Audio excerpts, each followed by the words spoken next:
Grandmaster Nightfalls are now live for Season of the Seraph, featuring a newer and more accessible power level requirement to enter, new loot, and a great challenge for players. Salutations, I am your Commander Pika, and today we're going over the basics of GMs, some accessible loadout options, and quick tips for each Nightfall. For more in-depth guides for the weekly GM, check back each week. With that, let's get started. Grandmaster Nightfalls, dubbed GMs, are one of the most difficult endgame PvE modes, outside of Day 1 raids and solo dungeons.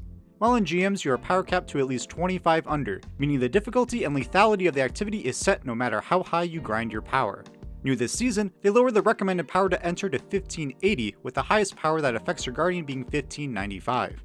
Meaning, you can enter at 1580, but you'll be 40 under power, so strive to hit 1595 for max effectiveness. Large number, but that's just the powerful cap and 15 on the artifact, or on Season Pass rank 100. No need for that slow pinnacle grind. The other barrier to entry is expansion ownership, as certain Nightfalls are tied to specific expansions seen on screen now. With difficulty comes great rewards, as GMs are the only way to get adept Nightfall weapons and efficiently farm for enhancement prisms, ascendant shards, and exotic armor. Guaranteed drops for achieving platinum rewards with a random chance of it getting doubled.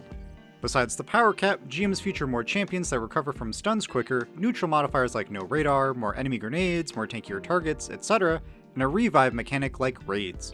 When you start, you have 4 revive tokens. Every time you die, you must be resurrected by a fellow guardian consuming 1 token. No tokens, no revive. And when everyone is dead, you get sent back to orbit. To get more tokens, defeat champions. Each kill rewards 1 token up to the max of 20. Oh, and if you take too long, around 45 minutes, you lose all your tokens and have 1 life to live. So play it safe, but not too slow. Additionally, each Nightfall has its own associated elemental burn, empowering all damage for that element, friend and foe. Now let's help you with some loadouts and build tips. For starters, max your Resilience. Tier 10 or 100 Resilience is a whopping 40% resistance to all damage. Crank that up to prevent being one-shot by your enemies. And then pair that with damage resist mods on your chest piece, either the specific ones for the damage type most common to the Nightfall for a bigger boost, or as many energy diffusion substrates you can for simplicity. For champ and shield coverage, consult this nifty cheat sheet of what's found in each Nightfall and divvy up responsibilities with your team. You yourself don't need to have every champion mod on, but it's highly recommended that you have at least one on to split the load and responsibility. If there aren't many elemental shields, or you're using a weapon like Arbalest or Hardlight, then try to maximize damage by using weapons that match the elemental burn. Lastly, for an easier time, have at least one person equip Lucent Finisher and Weaken Clear for more heavy ammo and easy debuffs. For specifics, on screen now are a list of weapons that could be useful for these Nightfalls, the top row being all options that are accessible to new and free-to-play players. If you have them available to use, then consider Arbalest, Witherhoard, Divinity, and Gallarhorn. Arbalest is still the king for barrier champions and match game activities, one-shotting any shield. Witherhoard is great for ad clear, single target DPS, bypassing certain shields, and easy application of Weaken Clear. Divinity, although nerfed, is still the best weapon to stun overload champions and provides an easy to hit crit spot for your teammates. And then if you are opting for a rocket DPS strat, then have one person on Gallarhorn to boost your team's rocket damage. There are many great builds for GMs that I'll link down below. For this video, I'll give you some simple options, low effort, and just work. Now that all armor mods are unlocked for everyone, my favorite mod I highly recommend to players is Reactive Pulse. By slotting it in with another arc mod, you get 2 perks. A small AoE arc blast that slightly staggers and damages close enemies while charged with light, and then a powerful overshield during the finisher animation. Useful for those finishing for heavy ammo, need some time to regen, or even create space. For a simple build, slot in countercharge, high energy fire, reactive pulse, stacks on stacks, and supercharged. Now whenever you're facing a champion, you'll get a 20% damage buff. Whenever you get surrounded or need to finish an enemy, you'll have a potent overshield at your disposal. For team support, rock Aeons with Sect of Insight and Lucid Finisher for even more heavy ammo. Pairs perfectly with Void and Echo of Obscurity for invis when you're done, or Stasis and freeze a path to your target. Some great exotic armor options are on screen now. The top row are free-to-play options that are solid for GMs, with my highest recommendations being Armamentarium, Helm of Saint 14, Graviton Forfeit, Orpheus Rig, The Stag, and Starfire Protocol. Simple, easy, but still potent. Of course, if you have the expansion and gear, then use what is meta. Titans, you know your option. Heart of Inmost Light to keep spamming any and all flavors of abilities. Or maybe try Lorelei if you're unsure of your survivability. For hunters, Gerfalcon's Hauberk is the talk of the town for spreading volatile to all targets on the field. Or perhaps don Omnioculus to safely invis your team into and out of danger. Warlocks, Osmiomancy to freeze everything on the battlefield in those ad-dense encounters, or go the tried and true Phoenix Protocol to have a well of radiance in every engagement. Regardless, experiment, find what works best, and coordinate with your team. Let's get into some quick tips for each Nightfall. Insight Terminus is up first, Void Shields and Void Burn, so rock everything Void. In the opening section, just take it slow. When you make it to the large open room, you have two options. Number 1, kill everything, just be mindful of snipers and grenades. Number 2, invis your way to the exit, just make sure to kill the champ at the door for platinum. While in the plate room, be on guard. Defensive and crowd control abilities like Stasis, Void debuffs, and Arc Blind are perfect to keep the enemies off the plate. Just be careful of the Russian gladiators and unstoppable champions. In the Arc Charge room, travel as a group. Each room will have several champions and adds that pour from the spawn doors, as well as many tanky boys guarding the Arc Charge deposit point. Clear out everything before you go deposit. And when you pick up the second charge, be aware that another drop pod comes down in mid with a champion. Safe and consistent strat, camp the far right Vex portal. Post up with abilities, nuke what comes out, and slowly clear the room. For the boss room, coordinate when and which plates you're going for. It's easy to get overwhelmed by the dogs and gladiators. If you need to retreat, go to the front of the room behind the short walls. Most enemies and attacks shouldn't reach you here. Trouble hitting the boss? Bring a divinity or use high uptime damage abilities. Oh, and make sure to dodge the boss's Void Geysers. Depending on your Resilience mods, they might one-shot you. The Scarlet Keep is next with a lot of Arc and Solar Shields in the boss room, so split up elemental responsibilities and maybe bring an Arbalist. Don't split up to get both Void charges. Lots of adds and champions spawn and it is easy to get surrounded. Travel together, protect the runner, and slay out. While on the bridge, take out the unstoppable Ogre, Snipers, and Wizards at range. When you reach the Shrieker, focus it before it focuses you.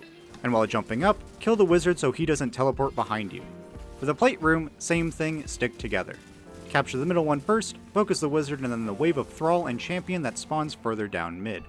After that, just pick a plate, rinse and repeat. For the elevator part, just try to use cover or go invis. For each floor, travel as a group unless you're confident in doing a flank. The boss encounter is the hardest part. Avoid the boss's Hive Glyph attack that will send you flying. Move and use cover, and play at a distance. Biggest advice, don't nuke the boss. At certain health segments, different adds spawn. A lot of damage done too quickly, then you have multiple waves at once. So just chip away at her, then focus the adds when they spawn.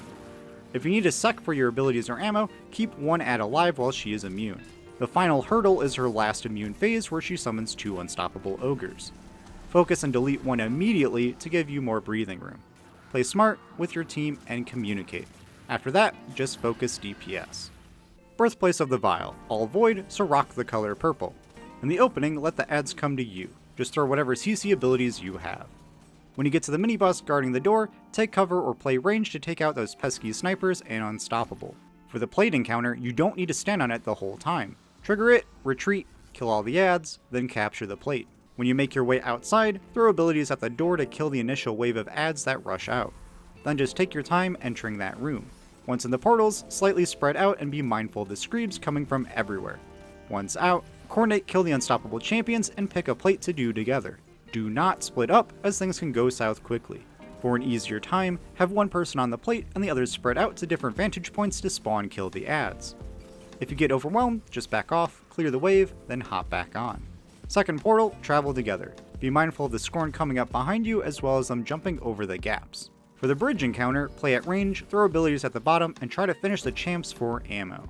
For the boss fight, either go fast or slow. For fast, kill the initial champion and add wave, then focus the boss. The quicker you go through a third of their health, the quicker you get to the next phase. Otherwise, play it safe and slow. Eventually the adds will stop spawning and you can take your time with the boss. The Corrupted, tricky as it is long and deadly. All flavors of shields, so don everything favoring Arc and Solar for the boss room. If you want to go slow, kill everything on the bridge. Go fast, then kill the 2 overload champions when you load in, bike to the far right, kill the Taken Centurion, then sneak inside. The elevator room is the real first problem. To one-shot the immune enemy barricades, charge up the relics by passing them to a teammate. If you want to prep, have a few charged ahead of time and swap weapons to drop them on the ground. Ideally kill all the lower tier adds right as they spawn, mine the Taken Goo, then coordinate which target to take down with your relics. After that, take it slow, play at range, and focus those Shriekers when they wake up. If you can, finish the Unstoppables for ammo. For the Ogre room you have 2 options. For just completion credit, trigger the fight then stay on the staircase. Kill the taken ogre first, then slowly defeat all foes in the normal plane. If you want platinum rewards, you need to kill all champions, meaning the one in the ascendant plane.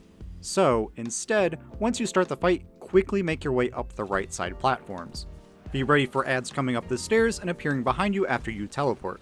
Go back and forth killing the adds, champions, and then the boss. After that, move forward cautiously, get some finishers off for ammo, team shoot the snipers and overload champions that are on each side, and then carefully sneak past the taken mini-boss Vandal.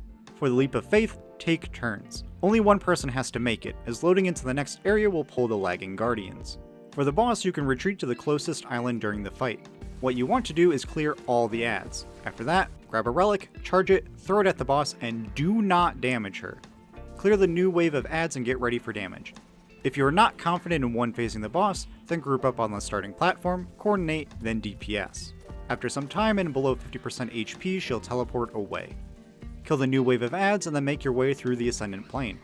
Lots of jumping, champions, and snipers gunning for you, so if this is you, take it slow. When you reach your final area, run quickly, kill the adds, grab a relic, pass it, hit her, then DPS. If you need to hide, there are some tall pillars for cover. Throughout the whole boss fight, if she is ever casting her boop attack, telegraphed by a circle on the ground that launches and pushes you, try to duck behind cover to lessen it. If you sprint and then slide right as she casts it, it'll greatly minimize the push.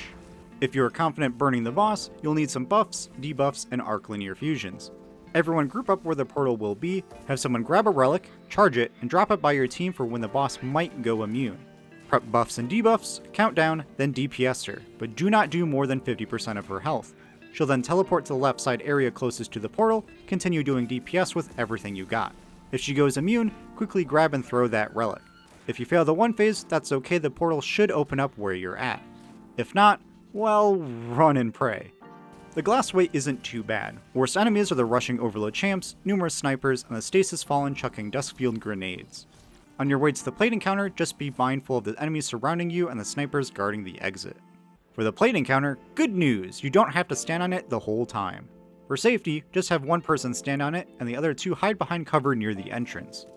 Once enemies start spawning, retreat, kill everything, then repeat. The types of enemies change, so be aware of the numerous snipers, solar shielded heavy shanks, and exploders. After that, slowly progress into the room, again mindful of the many snipers. The boss encounters the real difficulty spike of the Nightfall, but everything has set spawns and health thresholds. At the start of each phase, quickly delete the Wyvern or champion that comes out of the left portal, and then hide inside the left area. Everything will come to you, so be prepared, but this left area allows for cover and maneuverability. Whenever you get to halfway on either of the boss's health segments, more adds spawn, so coordinate. When you are ready for boss damage, lure them to the far left area. It's slow, but you can shoot him safely. If you have a Wither Horde, that goes through the boss's barrier and does solid tick damage. If you get overwhelmed, pop a super. Finally, Warden of Nothing. Not too difficult, just be mindful of the speeding trains. Before you drop down, kill the goblins so they don't destroy your sparrow. When you make it into the large train room, you can safely make it across by walking across the top tracks. After that, try to deal with the enemies and champs at range. For the double train room with the Hydra, if you don't go past the staircase, you won't trigger the other enemies to spawn. Use ranged weapons to take out the Hydra first, then focus on the two barrier champions. After, clear the room, group up, and destroy the Minotaur boss. Next section, just take it slow and be careful of the Scion snipers. This is also a perfect time to finish the Unstoppables for some ammo. Go up the lift and stay back. Try to draw the aggro of the overload to make it easier to kill, then roam around destroying several of the slow mines and champs. Time the final champion kill and then group up. Defusing the mines is one of the most stressful parts. Keep calm, don't defuse right away. Once you defuse A, mines B and C spawn, so first kill the goblins, then the barrier and distant unstoppable. Proceed to cap A and then post up. Try to kill the overload right as he spawns by the Scorch Cannon. After that, head to B, capture, and then go to C. C is the hardest point to cap with the Void Minotaur, so it's okay to use supers, invis, and CC abilities. When taking the grab lift down, go one at a time so you don't physics each other to death. And don't leave the platform you land on. Stay and take down a couple of the champions, ideally the Unstoppable, Overload, and Barrier Colossus. Hop down, finish the remaining, grab ammo, then post up. Your goal is to delete the servitor before enemies and mini-bosses spawn. Standing in a well with solar linear fusions can quickly and easily get this done. With that, hopefully you're ready to try GM Nightfalls this season. Each week I'll post a more comprehensive guide and walkthrough of each strike, so if you're interested, then ring the bell and hit the subscribe button. If you have any other builds or strategies, leave them down in the comments. As always, I am your Commander Pika. Be kind, have fun, and I'll see you on the battlefield.